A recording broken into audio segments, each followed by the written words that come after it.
दसम स्कंद नवमो अध्याय। श्री कृष्ण का उखल से बांधा जाना। श्री सुखदेव जी कहते हैं, परीक्षित, एक समय की बात है, नंद रानी यशोदा जी ने घर की दासियों को तो दूसरे कामों में लगा दिया और स्वयं अपने लाला को मक्खन खिलाने के लिए दही मथने लगी। मैंने तुमसे अब तक भगवान की जिन जिन बाल लीलाओं का वर्णन किया है, दधी मथन के समय वे उन सब का स्मरण करती और गाती भी जाती थी।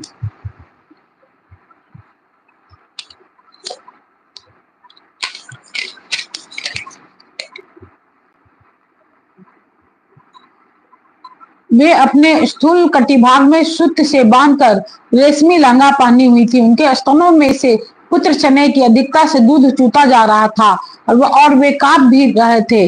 नेति खींचते रहने से बाहें कुछ थक गई थी।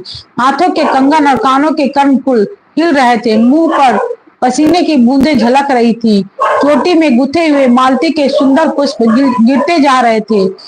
सुंदर भौहों वाली यशोदा इस प्रकार दही मथ रही थी।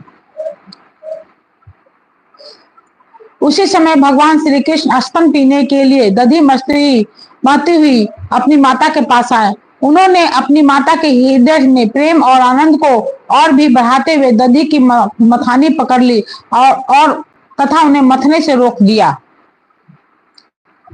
श्री कृष्ण माता यशोदा जी के गोद में चढ़ गए। वात्सल्य स्नेह की अधिकता से उनके स्तनों से दूध तो स्वयं ही झर रहा था। वे उन्हें पिलाने लगी और मंद मंद मुस्कान से युक्त उनका मुख देखने लगी।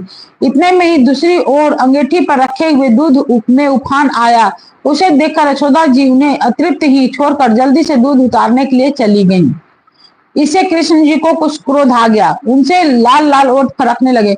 उन्होंने दांतों से दबाकर श्री कृष्ण ने पास ही पड़े हुए लोरे से दधी का मटका फोड़ डाला।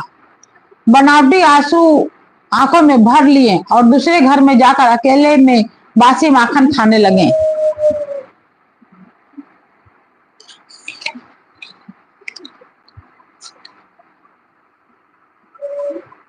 यशोदा जी औटे हुए दूध को उतारकर फिर मथने के घर में चली आई। वहां देखती हैं तो दही का मटका कमोरे टुकड़े टुकड़े हो गया है। वे समझ गई यह सब मेरे लाला की ही करतूत है। साथ ही उन्हें वहां न देखकर यशोदा माता हंसने लगी। इधर उधर ढूंढने पर पता चला कि श्री कृष्ण एक उल्टे हुए उखल पर खड़े हैं और छीके पर माखन लेकर बंदरों को खूब लुटा रहे हैं। उन्हें यह भी डर है कि कहीं मेरी चोरी खुल न जाए, इसलिए चौकन्ने होकर चारों ओर ताकते जाते हैं। यह देखकर यशोदा रानी पीछे से धीरे धीरे उनके पास पहुंची।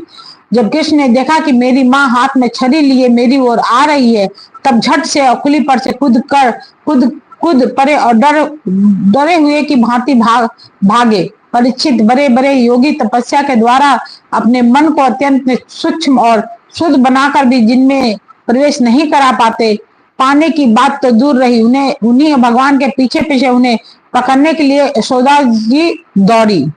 जब इस प्रकार माता यशोदा श्री कृष्ण के पीछे दौड़ने लगी, तब कुछ ही देर में बड़े बड़े हिलते हुए नितंबों के कारण उनकी चाल धीमी पड़ गई और वेग से दौड़ने के कारण चोटी की गांठ ढीली पड़ गई। वे ज्यों आगे बढ़ती, पीछे पीछे चोटी में गुथे हुए फूल गिरते जाते। इस प्रकार सुंदरी यशोदा ज्यों त्यों करके उन्हें पकड़ सकी। श्री कृष्ण का हाथ पकड़कर वे उन्हें डराने धमकाने लगी। उस समय श्री कृष्ण की झांकी बड़ी विलक्षण हो रही थी। अपराध तो किया ही था, इसलिए रुलाई रोकने पर भी न रुकती थी। हाथों से आंखें मल रहे थे, इसलिए मुंह पर काजल की स्याही फैल गई थी। पिटने की भय से आंखें ऊपर की ओर उठ गई थी। उनसे व्याकुलता सूचित होती थी। जब यशोदा जी ने देखा कि लल्ला बहुत डर गया है, तब उनके हृदय में वात्सल्य स्नेह उमड़ आया। उन्हें छड़ी फेंक दी। उसके बाद सोचा कि इसको एक बार रस्सी से बांध देना चाहिए, नहीं तो यह फिर से भाग जाएगा। परीक्षित, सच पूछो तो यशोदा मैया को अपने बालक के ऐश्वर्य का पता नहीं था।